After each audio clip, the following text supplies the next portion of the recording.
வணக்க நண்பர்களே, இன்றைக்கி நம்ம பார்க்க போகிற வீடியோவில் வந்து பார்த்திங்கன்னா ₹1 நோட்டை பற்றி தாங்க பார்க்குறோம். இந்த நோட்டு எப்போ வெளியிட்டாங்க, எந்த காலகட்டத்தில் புழக்கத்தை இருந்துச்சு, எந்த மாதிரி யூஸ் பண்ணியிருப்பாங்கன்னு நம்ம இந்த வீடியோவில் பார்க்குறோம். நீங்கள் வீடியோவுக்கு புதுசாக இருந்தால் இப்போ சேனலை சப்ஸ்கிரைப் பண்ணிங்க. அப்போ தான் நம்ம போடுற வீடியோலாம் அடுத்தடுத்து கண்டிப்பாக உங்கள்கிட்ட வந்து சேரும். வாங்க நம்ம வீடியோக்குள்ளே போய் பார்க்கலாம். இந்த ₹1 நோட்டு வந்து பார்த்திங்கன்னா 1963 இந்த நோட்டு வெளியிட்டிருப்பாங்க. நோட்டு பாருங்கள், பெரிய சைஸாக இருக்கும். இந்த கட்டம் வந்து பார்த்திங்கன்னா இது ஒரு பாக்ஸ் மாடல், ஒரு வித்தியாசமாக இருக்கும். பெரிய காயின் சிம்பிள் போட்டிருங்க. இதில் வந்து பார்த்திங்கன்னா அதாவது எல்கே ஜாவ் கையெழுத்து போட்டுருப்பார். ஏ சீரியல் வரும் வந்து பார்த்திங்கன்னா K75 64 39 38. இது ஒரே சீரியல் தான், ஒரே இன்செர்ட் தான் வரும். இதில் வந்து பார்த்திங்கன்னா இந்த 20 நோட்டுமே 1963 வெளியிட்டிருப்பாங்க. இந்த காயினோட சிம்பிள் வந்து பார்த்திங்கன்னா பெரிய காயினோட சிம்பிள் தான் வந்திருக்கும். இதில் வந்து பார்த்திங்கன்னா அடுத்தடுத்து வரும்போது தான் உங்களுக்கு 86க்கு அப்புறம் 85க்கு அப்புறம் சின்ன காயினாக மாறும். அதுக்கு முன்னாடியெல்லாம் பெரிய இதாக தான் இருக்கும். இந்த நோட்டை வந்து பார்த்திங்கன்னா பின்னோட ஹோல்ஸ் மட்டும் தான் இருக்குது. இந்த நோட்டு பாருங்கள், அப்படியே புத்தம் புதுசாகவே சூப்பராக இருக்குது பாருங்கள். பின்னோட இது மட்டும் தான் இருக்குது, மற்றபடி எதுவுமே கிடையாது. இந்த நோட்டு வந்து பார்த்திங்கன்னா 20 நோட்டுமே சூப்பர் கண்டிஷனில் இருக்குது. இந்த நோட்டு எல்லாமே இதெல்லாம் 1963 யூஸ் பண்ணியிருக்காங்க. நோட்டு அந்த காலகட்டத்தில் அந்த நோட்டுக்கு எவ்வளோ முக்கியத்துவம் கொடுத்துருப்பாங்க. இன்றைக்கி வந்து பார்த்திங்கன்னா சாதாரணமாக நான் இந்த 20 நோட்டு வச்சுருக்கேன். அன்றைக்கி இந்த 20 நோட்டு வச்சுருந்தா அந்த அளவுக்கு எந்த அளவுக்கு இந்த நோட்டுக்கு மதிப்பாக இருந்திருக்கும். கிட்டத்தட்ட பார்த்திங்கன்னா 60 கணக்கு பண்ணால் கூட இன்றைக்கி எவ்வளோ வருஷம், கிட்டத்தட்ட 80 ஒரு 50-60 வருஷம் ஆனாலும் இன்றைக்கி நோட்டோட தன்மை மாறாமல் சூப்பராக இருக்குது பார்த்திங்கன்னா. நோட்டு இந்த அளவுக்கு இன்றைக்கி இருக்க நோட்டே வந்து பார்த்திங்கன்னா நம்ம புழக்கத்தில் இருக்க நோட்டே வந்து பார்த்திங்கன்னா 4 நாள் 5 நாள் ஆனால் நோட்டு கலர் மாறும்.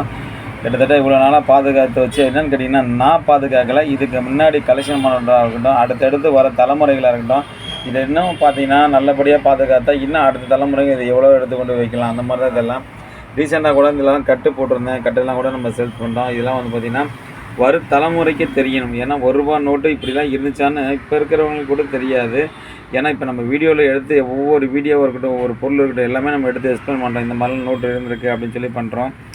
ஏன்னா அவங்களுக்கு பார்க்கும் போது தான் அவங்களுக்கு தெரியும். இப்போ வந்து பார்த்திங்கன்னா ஒரு 1985 90 91 2000 பிறந்தவங்களாம் இந்த நோட்டை பார்த்துருக்க மாட்டாங்க. இன்றைக்கி இதை பார்க்கும்போது அந்த நோட்டோட ஹிஸ்ட்ரியை பற்றி அவங்களுக்கு எல்லாமே தெரியும். இந்த மாதிரிலாம் நோட்டு இருந்திருக்கு, புழக்கத்தில் இருந்திருக்கு, நம்ம தாத்தா அப்பாலாம் யூஸ் பண்ணியிருக்காங்க அப்படின்னு அவங்களுக்கும் தெரியும். 20 நோட்டு கொடுத்துருக்கேன். 20மே வந்து பார்த்திங்கன்னா எல்கே ஜாவ் அவர் கையெழுத்து போட்ட நோட்டு தான். 20மே ஏ சீரியல் தான். நோட்டு எல்லாமே சூப்பர் கண்டிஷனில் இருக்குங்க. நம்ம சேனலில் வந்து பார்த்திங்கன்னா இந்த நோட்டு வந்து பார்த்திங்கன்னா சேல்ஸுக்கு தான் கொடுத்துருக்கேன்.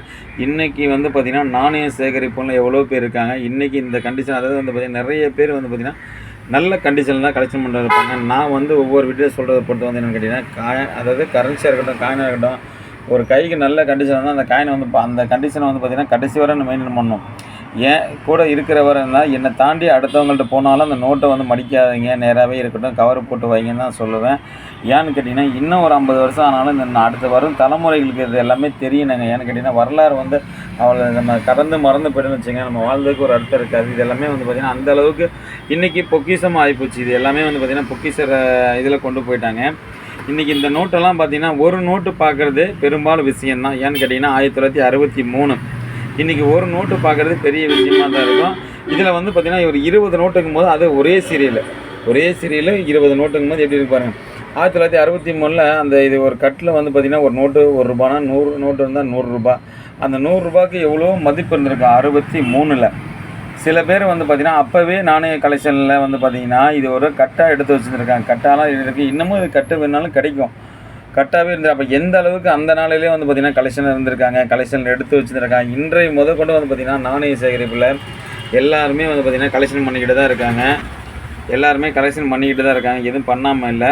ஏன்னு கேட்டிங்கன்னா இதுக்கு மேலே இந்த ₹1 நோட்டும் இதுக்கு மேலே புழக்கத்தில் வரப்போகிறது கிடையாது. இதுவுமே அடுத்த தலைமுறைக்கு நம்மளால் முடிஞ்ச வரை இதெல்லாம் விழிப்புணர்வு, அதாவது பார்த்திங்கன்னா எந்த அளவுக்கு இருக்குது, இந்த மாதிரிலாம் தலைமுறை நம்ம தாண்டி வந்திருக்கணும் அப்படின்னு தான் நம்ம பார்த்துட்ருக்கோம்.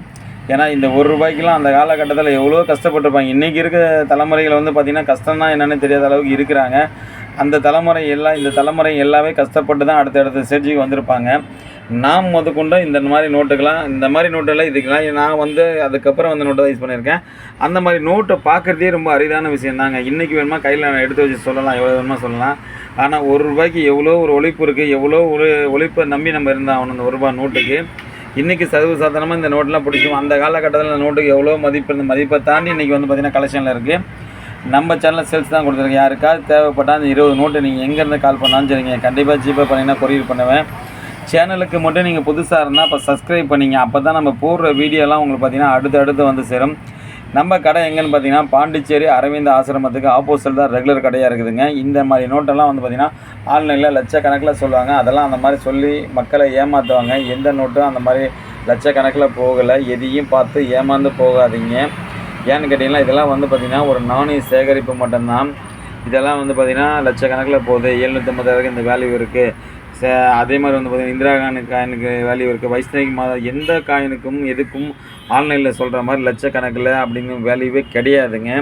இதெல்லாம் முழுக்க ஏமாற்றக்கூடிய விஷயம் தான். ஒவ்வொரு வீடியோவில் வந்து பார்த்திங்கன்னா மக்களுக்கு நான் எடுத்து சொல்ல தான் செய்கிறேன். இதெல்லாம் வந்து பார்த்திங்கன்னா இந்த வீடியோவில் வந்து பார்த்திங்கன்னா நம்ம வீடியோவில் வியாபாரம் பண்ணுறதை விட நம்ம அதிகமாக விழிப்புணர்வு வரும் தலைமுறை தெரியணும். இதை பார்த்தவங்க தெரிஞ்சுக்கணும்னு சொல்லி மட்டும்தான் இது எல்லாமே எடுத்து சொல்லிகிட்டு இருக்கோம். மறக்காமல் சப்ஸ்கிரைப் பண்ணால் தான் நீங்கள் அடுத்தடுத்த வீடியோ உங்களுக்கு வரும். எதையும் பார்த்து நம்பி ஏமாந்து போகாதீங்க. நன்றி, வணக்கம் ஐயா.